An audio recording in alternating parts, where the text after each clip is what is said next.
नमस्कार दोस्तों, जय श्री राम। तो दोस्तों, जो आज का टॉपिक है वो है प्राण।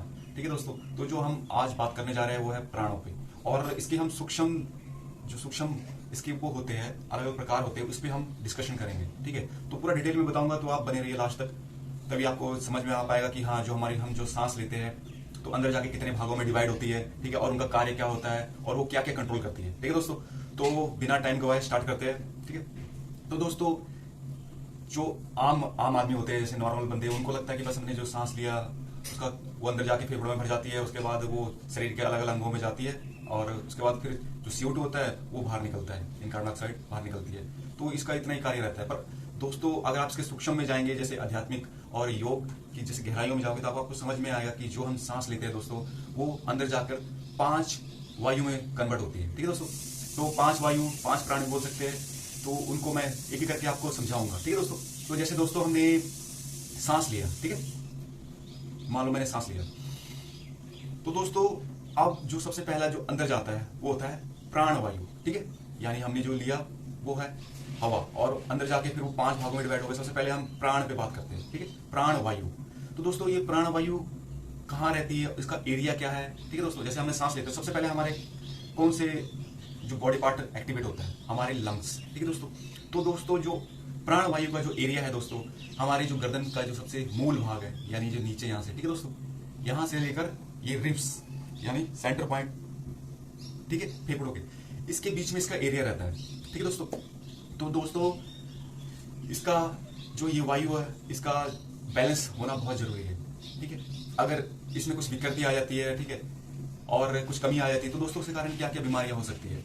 तो सबसे पहले तो देखो दोस्तों, फेफड़े है ना, तो फेफड़ों में कौन सी बीमारी होती है आपको समझना है। ठीक है, ये जो इस एरिया में आपका हार्ट भी आता है, तो हार्ट संबंधी बीमारी हो सकती है। ठीक है, आपको जैसे दमा की बीमारी हो सकती है, सांस लेने की जो दिक्कत है, एलर्जी टाइप बीमारियां हो सकती है। ठीक है दोस्तों, और अब जैसे हम सांस लेते हैं, तो ये सांस का हमारे मन पर भी असर पड़ता है। ठीक है दोस्तों, जैसे हम गहरी सांस लेते हैं तो हमें अच्छी ऑक्सीजन मिलती है बॉडी को। ठीक है, और उसका अच्छा प्रभाव पड़ता है। ठीक है दोस्तों, और अब हम जो दूसरे जो प्राण पे जा रहे हैं दोस्तों, वो होता है समान प्राण। ठीक है, समान वायु।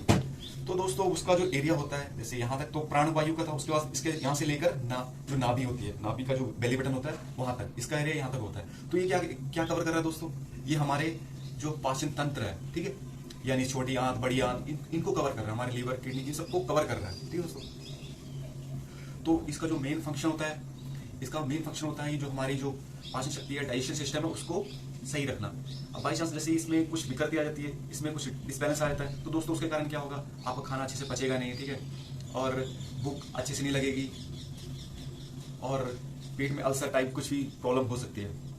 ठीक है दोस्तों, अब दोस्तों जो तीसरा प्राण वायु है उसकी मैं बात करने जा रहा हूँ, वो है दोस्तों, उसको बोलते हैं अपान वायु। तो जो हमारा जो अपान वायु होती है, ठीक है, उसका एरिया यहाँ से लेकर नाभि से लेकर मूल तक होता है। और ये क्या काम करती है दोस्तों, ये जैसे हमने कुछ खाना खा लिया, ठीक है, अब खाना पचेगा, उसके बाद हमने कुछ मान लो पानी पिया, दूध पिया, जूस पिया, अब वो भी मूत्र बनेगा। ठीक है दोस्तों, तो अब इनको निकालने में जो मदद करता है वो वायु का नाम होता है अपान वायु।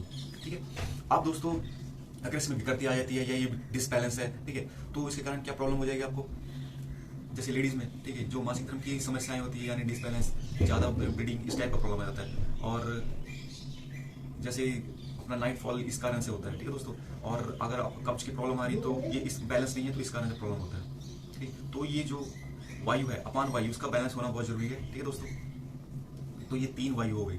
ठीक है, प्राण, समान, अपान, और इसके यहाँ से जो ऊपर का जो हमारा माइंड है, जो हमारे हाथ पैरों को जो कंट्रोल करता है, तो दोस्तों वो वायु होती है उदान। ठीक है, उदान वायु, उदान प्राण बोल सकते हैं उसको। और दोस्तों वो क्या बैलेंस करता है हमारा, जैसे हमारी सोचने की शक्ति, ठीक है, हमारे जो भाव होते हैं, हम जो सोचते हैं, जो कल्पनाएं होती है, उसको कंट्रोल करता है। ठीक है दोस्तों, और जो हमारी इंद्रियां होती है, जैसे देखने की, सूंघने की, उसके बाद हमारे जीभ चखने की या स्पर्श करने की, तो जो इसमें ये लगभग सारी इंद्रियों को कंट्रोल करता है। और जैसे हमारे हाथ पैर है, हमारे हाथ पैर कहाँ से कंट्रोल होते हैं, हमारे माइंड से कंट्रोल होता है, और माइंड किसके अंडर आ जाता है, इस उदान प्राण के अंडर आ जाता है। ठीक है दोस्तों, तो जैसे अगर ये बैलेंस है, ठीक है, तो ये जैसे अच्छे सही डायरेक्शन देगा, सही मतलब सोचेगा, ठीक है, तो हमारी जो लाइफ है बहुत अच्छी चलेगी। और मान लो इसमें कुछ विकृति आ जाती है दोस्तों, ठीक है, तो क्या प्रॉब्लम होगा, माइग्रेन, सर दर्द, ठीक है, नक्सीर, आंखें कमजोर होना, दांत कमजोर होना, ठीक है, और छोटी छोटी बातों में चिढ़ जाना, या फिर जीभ का गुलाम बन जाना, और दोस्तों जैसे कुछ लोग दिखने में बहुत बलशाली लगेंगे आपको कि हाँ भाई बॉडी से तो बहुत ताकतवर है, परंतु जो इनका सोचने की क्षमता है या फिर छोटे छोटे डिसीजन में ये रोने लग जाते हैं, या कुछ मान लो कुछ छोटा सा दुख आ गया उसमें दुखी हो जाते हैं, तो ये जो होता है उसका कारण यही है कि उनका ये जो उदान वायु है वो कमजोर है या डिसबैलेंस है, उसमें कुछ विकृति है। तो दोस्तों ये 4 वायु होगी, और जो एक वायु होती है वो होती है व्यान वायु, ठीक है, व्यान प्राण।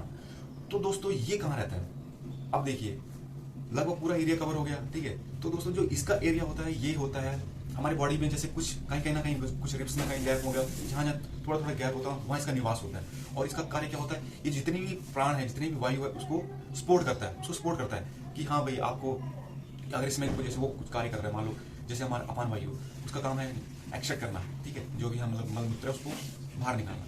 अब उसमें उसकी मदद करके मान लो उसको थोड़ा कम पड़ जाता है, ठीक है, मतलब उसके थोड़ा फोर्स और चाहिए होती है, तो वो वायु वहां जाकर उसकी हेल्प करेगी, ठीक है, निकालने में, निष्कासित करने में उसकी हेल्प करेगी। और जैसे हम कुछ कार्य करते हैं, मान लो अब जैसे हमने रनिंग किया, ठीक है, हम दौड़े, उसके बाद हमारे फेफड़े, यानी अब इस एरिया में क्या आता था, हमारा प्राण वायु आती थी। अब प्राण कम पड़ रहे, यानी हम जैसे दौड़ दौड़ थक जाती है और स्पीड से हमने स्प्रिंट लगाया, हम थक गए, तो अब उसको कौन बैलेंस करेगा, यानी बैलेंस करने के लिए हम क्या करते हैं, हम थोड़ा रुक जाते हैं। तो दोस्तों एक तो जो हम प्राण ले ही रहे हैं, उसके बाद हमारे बॉडी में एक जो पहले से स्टोर है, यानी व्यान प्राण, व्यान वायु, वो उसको सपोर्ट करेगी और जो हमारी थकान है उसको कम करेगी और जल्दी जल्दी इसको रिकवर करने में मदद करेगी, ठीक।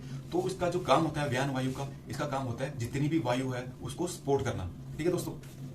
अब ये टॉपिक में अगर आपको मजा आ रहा है, यानी आपको इंटरेस्ट आ रहा है दोस्तों, तो मैं नेक्स्ट टॉपिक में बताऊंगा कि इस जो जितने भी प्राण है उसको बैलेंस करने के लिए, ठीक है, अलग अलग प्राणायाम भी होते हैं और कुछ ऐसे प्राणायाम भी है जो इन 5 वायु को कंट्रोल करता है एक ही बारी में, ठीक है दोस्तों।